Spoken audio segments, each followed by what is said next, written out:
The tale of Queen Cleopatra and the mystery of the tomb beneath the sands.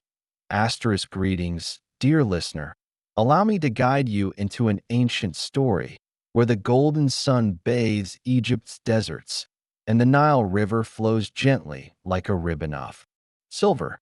Beneath a starlit sky, we'll journey to Alexandria, the radiant city of the ancient world, to meet a woman who reshaped history. Cleopatra VII, Egypt's last queen.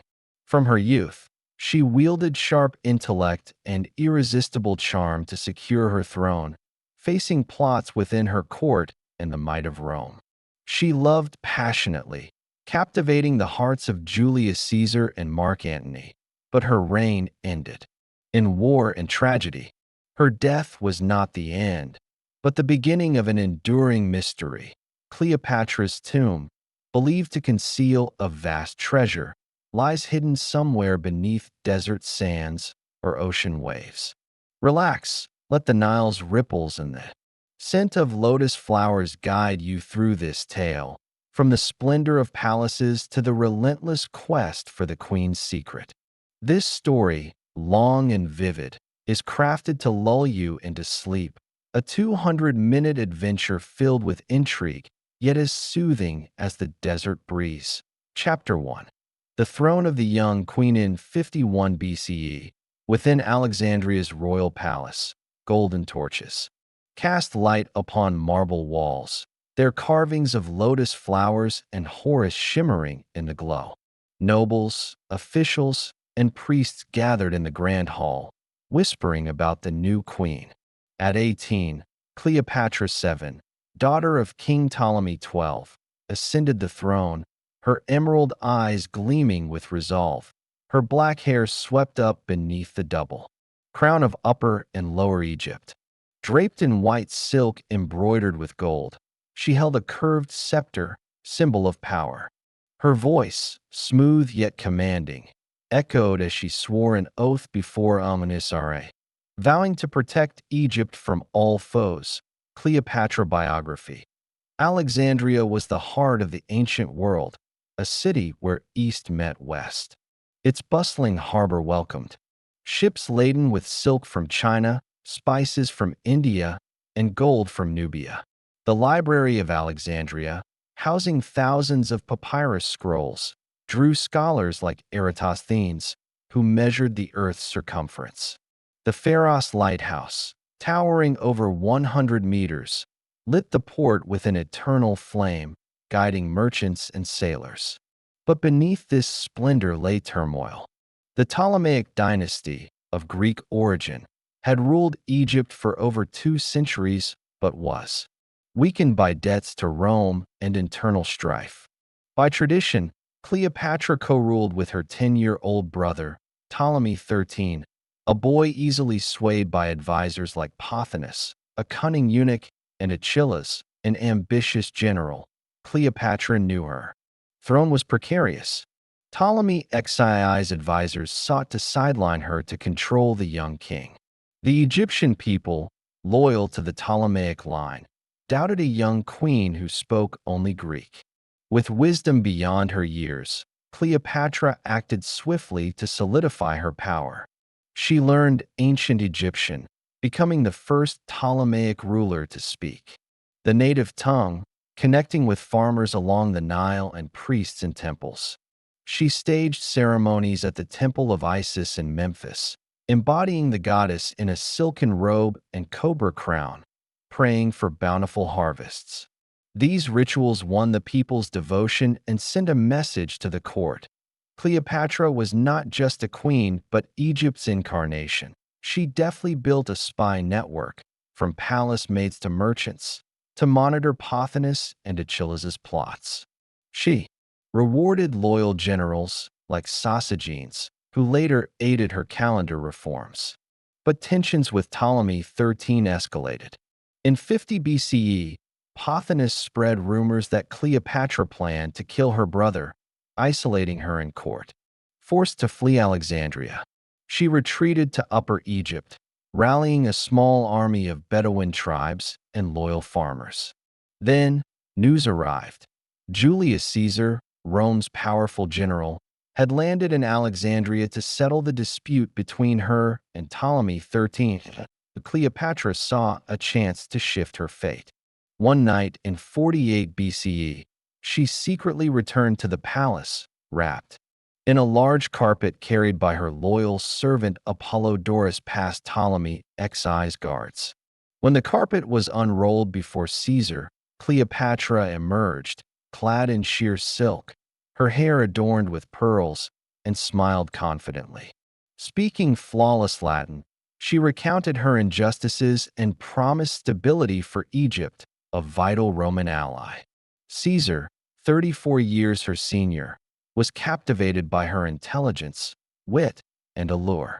He agreed to support her, forging a historic alliance. Blending politics and love, Cleopatra and Caesar. With Caesar's legions, Cleopatra waged war against Ptolemy XIII. The Battle of the Nile, near the Delta, was fierce, with warships clashing and archers firing flaming arrows from both banks. Ptolemy Xii's larger but disorganized army crumbled. He fled but drowned in the river, leaving Cleopatra sole queen. She named her younger brother, Ptolemy XIV, as co-ruler, but held true power. To cement her alliance with Caesar, she invited him to Memphis, hosting lavish cruises on her royal barge, filled with dancers, harpists, and Greek wine. In 47 BCE, she bore a son, Ptolemy Caesar, called Caesarion, believed to be Caesar's. Caesarion symbolized the Egypt-Rome alliance, solidifying Cleopatra's indispensability.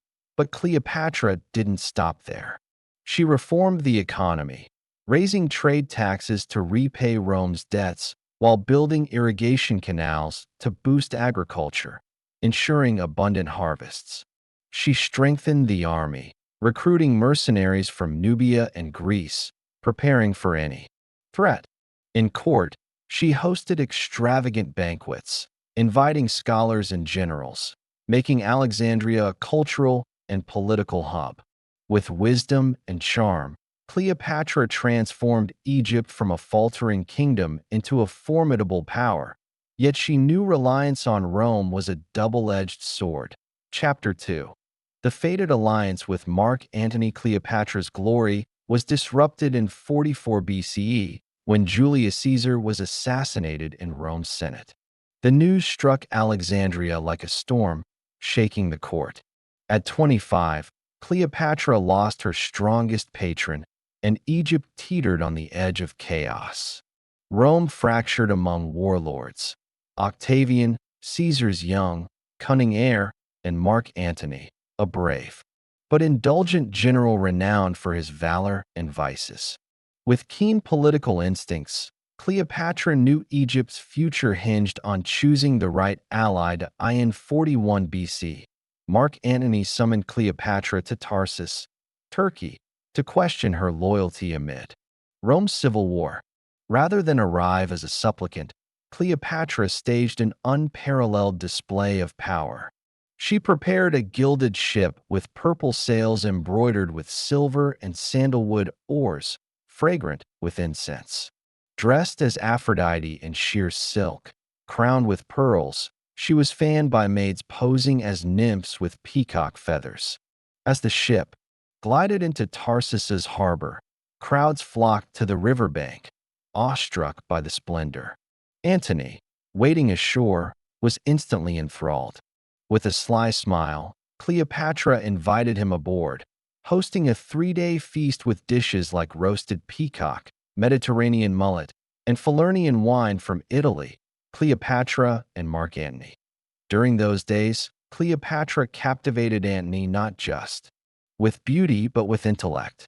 She discussed military strategy, analyzed Parthia's weaknesses, and pledged gold, warships, and wheat for his campaigns. Antony, weary of Rome's politics, found in Cleopatra an ideal companion, a woman both brilliant and passionate. The Tarsus meeting marked the start of a fated love, an alliance that would reshape history. Cleopatra invited Antony to Alexandria, where they lived like gods in the palace on Antirodos Island. They hosted lavish feasts with Nubian dancers, lyre players, and meals served on golden plates. Cleopatra and Antony formed a society called the Inimitable Livers, competing to stage extravagant amusements, from disguising as peasants to hunting lions in the desert. Cleopatra's sharp wit often outshone Antony in their bets, deepening his devotion. In 40 BCE, she bore twins, Alexander Helios and Cleopatra Selene, Antony's children, binding their alliance with blood, but their love was not mere revelry.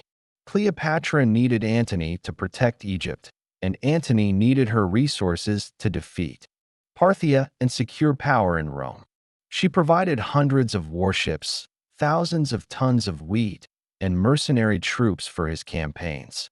In return, Antony granted her control of Cyprus, Syria, and Levantine lands, making Cleopatra queen of an Eastern empire. In 34 BCE, at the donations of Alexandria, Antony declared these territories for Cleopatra and her children, with Caesarion named Egypt's heir. This event, though the peak of Cleopatra's power, ignited tragedy. Octavian, Antony's rival, seized the chance to vilify them. He spread rumors that Antony was Cleopatra's puppet, betraying Rome for the vain queen. Octavian read Antony's will before the Senate, revealing his wish to be buried with Cleopatra, sparking outrage in Rome. Cleopatra, though far away, sensed the danger. She fortified Alexandria, building strongholds and stockpiling gold in the palace, but new war with Octavian was inevitable. Chapter 3. The splendor of Alexandria under Cleopatra's reign. Alexandria was the Mediterranean's jewel, a city where Greek, Egyptian, and Roman cultures intertwined. The royal palace on Antirodos Island was an architectural marvel, with white marble walls, emerald columns, and mosaics depicting gods like Osiris and Apollo. Hanging gardens, irrigated by Nile water, overflowed with lotus, jasmine, and pomegranate trees. The harbor teemed with thousands of vessels, from small merchant boats to triremes, carrying silk, spices, and ivory. The Library of Alexandria, with over 500,000 papyrus scrolls, was a treasury of knowledge, where scholars studied astronomy, mathematics, and medicine. The Pharos Lighthouse, one of the seven wonders, stood over 100 meters tall, its flame reflected by bronze mirrors, guiding ships from hundreds of miles away. Alexandria in the Ptolemaic period. Cleopatra governed Egypt with rare wisdom. She reformed agriculture, building irrigation canals to boost wheat yields, feeding Rome, and cementing Egypt's role as the Mediterranean's breadbasket. She promoted trade, making Alexandria a hub for exporting glass, perfume, and papyrus. Her workshops crafted exquisite perfume vials, sealed in emerald bottles, sold from Carthage to Athens. She restored ancient temples, like Hathor's at Dendera, to win the priests' support, who held sway over the people in her personal life. Cleopatra was a devoted mother. She taught Caesarion, her son with Caesar, about Egyptian and Greek history, preparing him for the throne. With Alexander Helios, Cleopatra Selene, and Ptolemy Philadelphus, her third child with Antony, she shared myths of Hercules and Aphrodite, fostering dreams of a unified East-West empire. She often took her children boating on the Nile, showing them ancient temples and wheat fields. Yet, she never forgot her role. She hosted religious festivals, like the Feast of Dionysus, with parades through Alexandria, where citizens hailed her as Isis incarnate.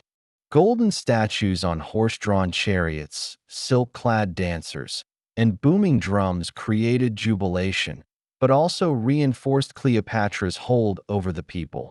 She was a masterful diplomat. Cleopatra invited leaders from Nubia, Arabia, and Judea to Alexandria, hosting banquets to secure trade and military pacts. She negotiated with Persian merchants, spoke Aramaic with Syrian envoys, and wrote Latin letters to Rome. Her spy network, from maids to sailors, tracked Octavian and other Roman warlords' moves. Cleopatra knew Alexandria's prosperity depended on her ability to balance these powers. But beneath the splendor, Cleopatra lived warily. She knew Rome, with its vast armies and imperial ambitions, was the greatest threat. Her advisors, like Sosigenes and Olympos, warned of Egypt's reliance on Roman wheat demand, but Cleopatra had no choice. She had to keep Rome appeased to protect Egypt, while preparing for the day the alliance might collapse. In the palace, she often sat alone at night, gazing at the Nile, pondering her fate and her kingdoms. Cleopatra was not just a queen but the bearer of a nation's legacy, a history spanning millennia. Chapter 4. The fall of the dynasty in 32 BC. War clouds loomed over Alexandria. Octavian, now Rome's supreme leader, declared war on Cleopatra, branding her Rome's enemy in a cunning propaganda campaign. He portrayed her as a sorceress who had seduced Antony into betraying his homeland. Antony, isolated in Rome, after the donations of Alexandria, amassed an army and fleet in Greece, backed by Cleopatra. She supplied 200 warships, thousands of mercenaries, and tons of gold to fund the campaign. But their forces, though vast, lacked unity. Antony's generals, resentful of Cleopatra's influence, began defecting to Octavian in 31 BCE. The Battle of Actium unfolded off Greece's coast, a fateful turning point.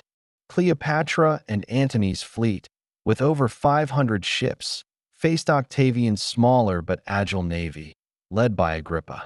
The battle erupted with flaming arrows streaking across the sky and warships colliding, churning the sea. Amid the chaos, Cleopatra, seeing the tide turn, ordered her Egyptian fleet to withdraw to preserve her forces.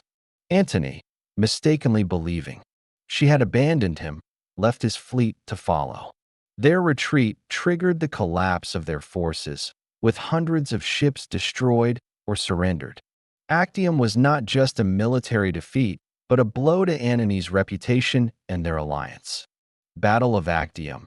Back in Alexandria, Cleopatra and Antony sank into despair.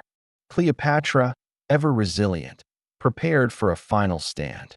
She ordered fortresses built along the Nile, stockpiling food, gold, and weapons in the palace. She sent Caesarion, now 17, to Nubia with guards, hoping he could carry on the Ptolemaic line if Egypt fell. Antony, haunted by the fleet's loss, turned to wine but stayed by Cleopatra's side. They hosted feasts, defying fate. In the palace, they sat together, gazing at the sea, reminiscing about Tarsus, when the world seemed theirs. In 30 BC, Octavian's army marched into Egypt, with tens of thousands of legionaries and warships encircling Alexandria. Antony's remaining few thousand men were no match. In a brief battle near the harbor, his forces were crushed. Antony, hearing false rumors that Cleopatra had taken her life, stabbed himself with his sword. Carried to Cleopatra's tomb, where she hid, he died in her arms, whispering apologies for failing Egypt.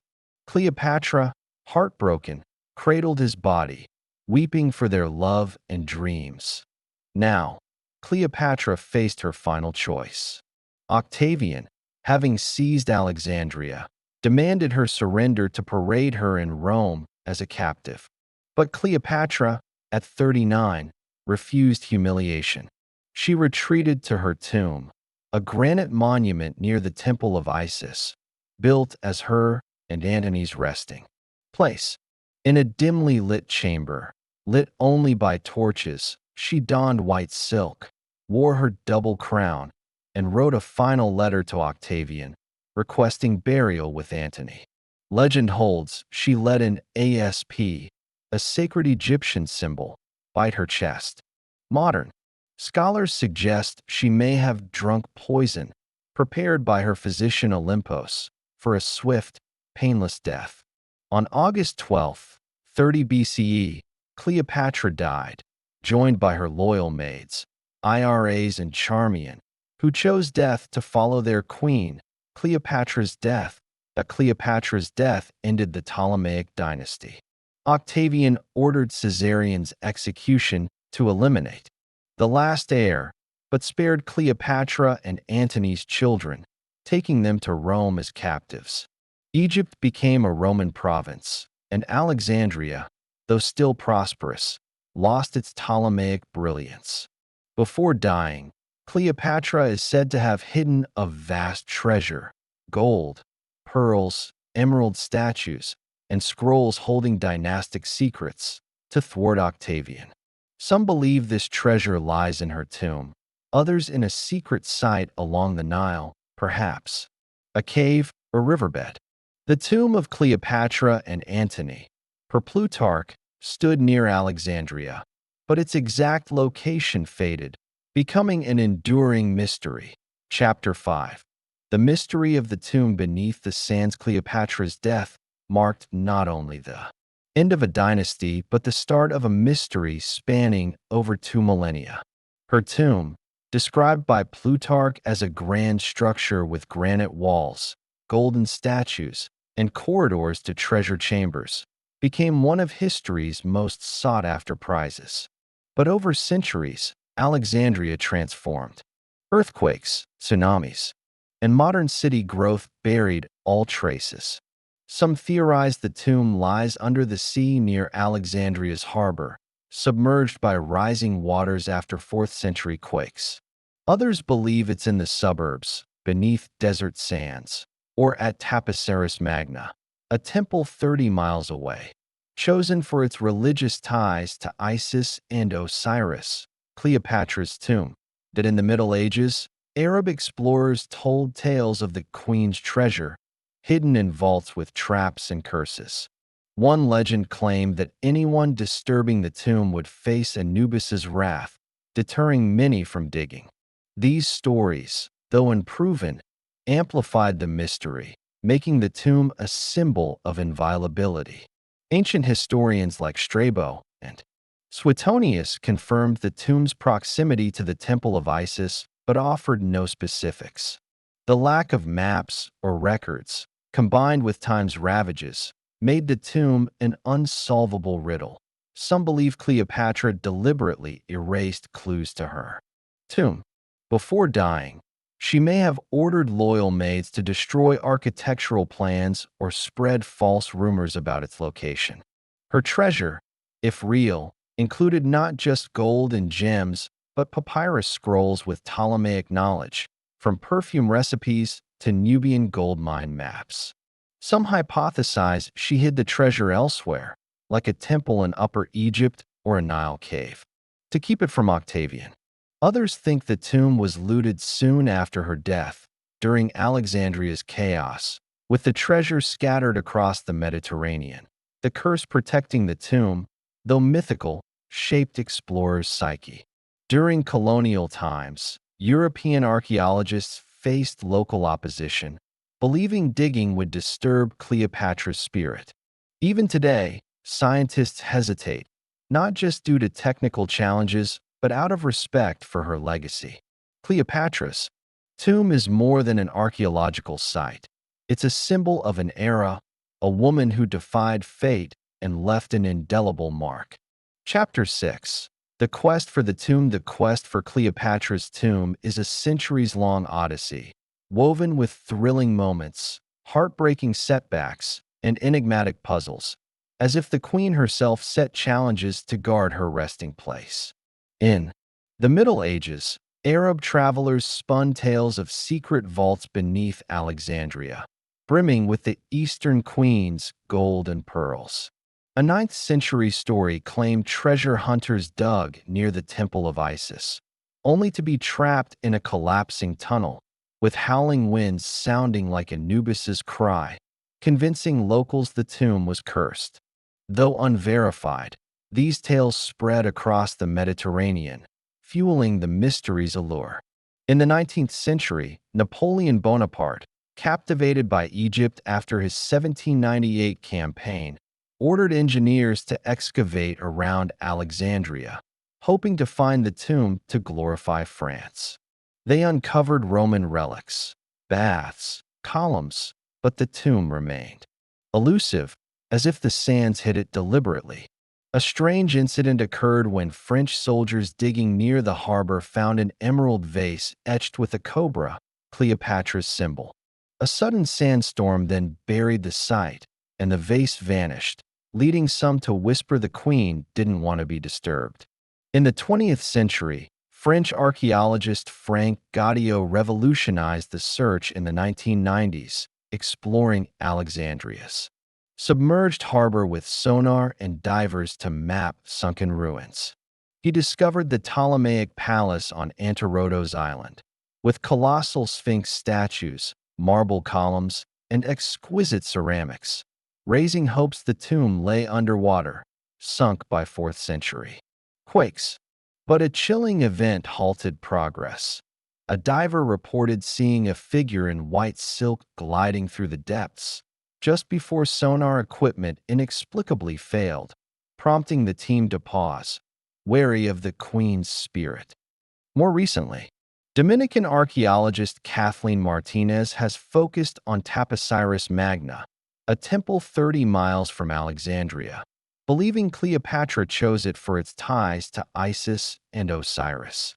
Since 2005, Martinez's excavations have unearthed over 20 tombs, hundreds of coins bearing Cleopatra's likeness, and a limestone statue possibly depicting her, with delicate features and a double crown.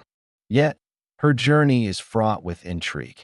One night, as her team dug near a deep tunnel, they heard stones rolling from within, as if someone moved in the dark. Investigation revealed a passage blocked by a massive slab, carved with undecipherable hieroglyph-like symbols, sparking theories of an ancient trap. Martinez also found a charred papyrus scroll, hinting at the goddess's resting place by the river, but it crumbled before analysis, leaving more questions than answers. Modern tools, ground-penetrating radar, LiDAR, satellite imaging, have scanned Alexandria and Taposiris Magna, detecting promising structures, like a large chamber beneath Taposiris Magna that could be a crypt. Yet, obstacles persist. Sudden sandstorms disrupt work, electronics fail inexplicably, and locals occasionally protest, fearing disturbance of Cleopatra's soul. Some scholars argue the tomb was destroyed in quakes or looted post-death amid Alexandria's chaos.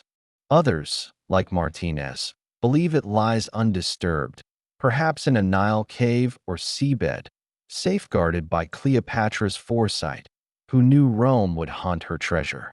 Each find, a coin, statue fragment, or cryptic symbol, is a clue, but also a reminder that Cleopatra's tomb is a living enigma, defying humanity's grasp. Search for Cleopatra's tomb. Chapter 7. Legacy and the Whisper of the Desert. Cleopatra, over 2 millennia after her death, remains one of history's most captivating figures. More than a queen, she's a symbol of intellect, allure, and resilience. Her legacy endures in literature, art, and pop culture, from Shakespeare's plays to Hollywood films. In Egypt, she's remembered as the last ruler to defend independence against Rome's expansion. Coins bearing her image, with a high nose and sharp chin, testify to a queen unafraid to project power.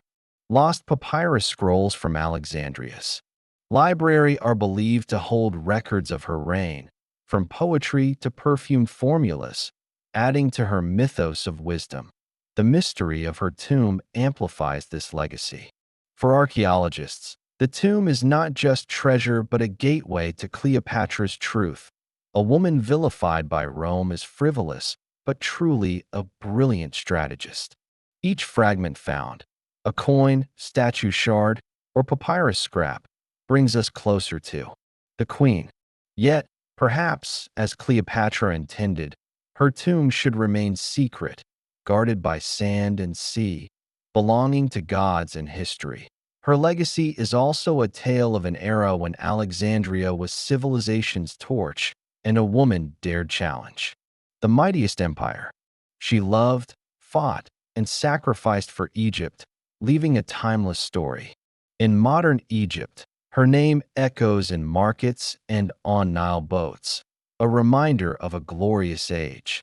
Archaeologists persist, hoping to find the tomb, but even if they fail, Cleopatra's tale endures, immortal as the desert sunas you close your eyes. Picture Alexandria's palace aglow, the Nile shimmering under moonlight, and sands drifting like ancient tales. Hear the waves, the harp's echo, and Cleopatra's whisper, sharing her dreams. This story, a long dream, carries you through splendor, tragedy, and mystery. Perhaps her tomb will stay hidden, or one day, an archaeologist will find a pearl, a scroll, or a broken statue, unveiling the secret. Until then, let the desert breeze guide you to sleep, dreaming of gilded ships, lavish feasts, and a tomb silent beneath the sands, eternal as Cleopatra herself.